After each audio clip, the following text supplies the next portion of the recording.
खुदी को कर इतना बुलंद कि खुदा पूछे बंदे से कि बता तेरी रजा क्या है। जय हिंद साथियों, मैं शैलेश श्रीवास्तव भारत एकेडमी में आप सभी का स्वागत करता हूं। तो साथियों, कल हमने प्रथम आंग्ल कर्नाटक युद्ध कंप्लीट किया। आज हम पढ़ने वाले हैं द्वितीय कर्नाटक युद्ध।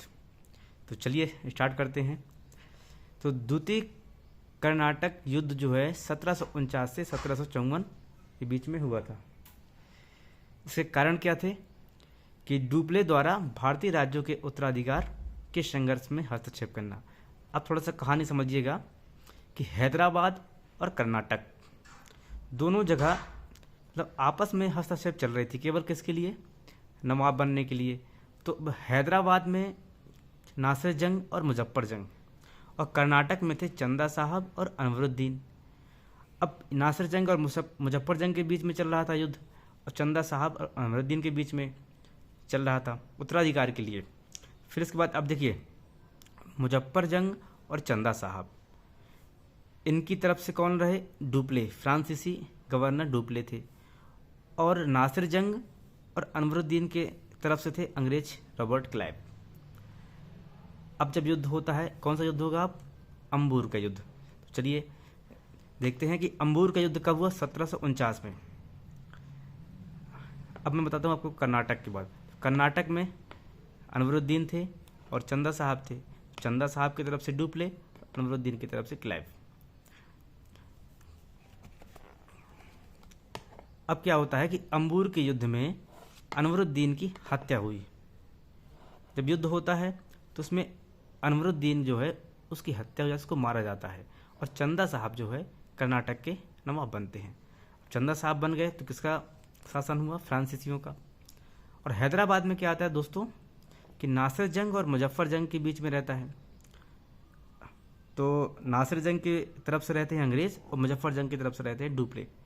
तो हैदराबाद में नासिर जंग ने मुजफ्फर जंग को पराजित किया। नासिर जंग जीत गया, बट डुप्ले ने ऐसी मतलब राजनीति खेली कि नासिर जंग की उसने हत्या करवा दी। षड्यंत्र रच के कैसे भी करके मतलब उसने नासिर जंग की हत्या करवा दी, और मुजफ्फर जंग को जो है हैदराबाद का नवाब बना दिया। भाई हाँ, तुम ही बनो नवाब, तुम्हारे अलावा नवाब मैं नासिर जंग को बनने नहीं दूंगा। अब डुप्ले उसके प्रथम कर्नाटक युद्ध में मद्रास में उसने अपना वर्चस्व स्थापित किया था, अंग्रेजों को हराया भी था, उससे थोड़ा सा उसका हौसला भी बुलंद था। इसके बाद क्या होता है कि अब फिर क्या होता है, जैसे अब मुजफ्फर जंग को नवाब तो बना दिया हैदराबाद का, बट हैदराबाद में क्या हुआ? षड्यंत्र चल रहे थे जिससे मुजफ्फर जंग की हत्या करवा दी गई। अब कहानी को थोड़ा सा अच्छे से समझिएगा, आप रिवीजन कर लेना एक दो बार, अच्छी तरह से आपको कंप्लीट हो जाएगा। तो चलिए आगे। फिर इसके बाद क्या होता है? इसके पश्चात क्या होता है कि नासिर जंग के भाई थे सलाबत जंग, उसको नवाब बनाया गया। अब फिर बुस्सी नामक फ्रांसीसी अधिकारी को हैदराबाद में नियुक्त किया गया। फ्रांसीसी ने जो है नासिर जंग के भाई नासिर जंग की हत्या हो गई तो सलाबत जंग को उसके भाई को बना दिया नवाब, और बुस्सी नामक एक फ्रांसीसी अधिकारी को हैदराबाद में नियुक्त किया कि भाई यहाँ तुम देखना। फिर इसके बाद क्या होता है कि अंग्रेजों ने अनवरुद्दीन के पुत्र, अनवरुद्दीन देखो मारा जाता है, बट उसके पुत्र थे मोहम्मद अली, तो उसको सुरक्षित रखने के लिए कर्नाटक के दक्षिण में तिरुचनापल्ली किले में छुपा दिया। ज़्यादा उसकी उम्र नहीं थी, अब इसलिए छुपाया क्योंकि अगर नहीं छुपाता तो डुप्ले वगैरह उसको मार देते मिलकर षड्यंत्र रच के। तो अंग्रेजों ने कहा कि भाई ये लास्ट नवाब है, अब नवाब का पुत्र है, इसको बचाना जो है, इसका संरक्षण करना बहुत ज़रूरी है। अगर हम नहीं बचाते हैं तो फिर नवाब कोई बचेगा ही नहीं।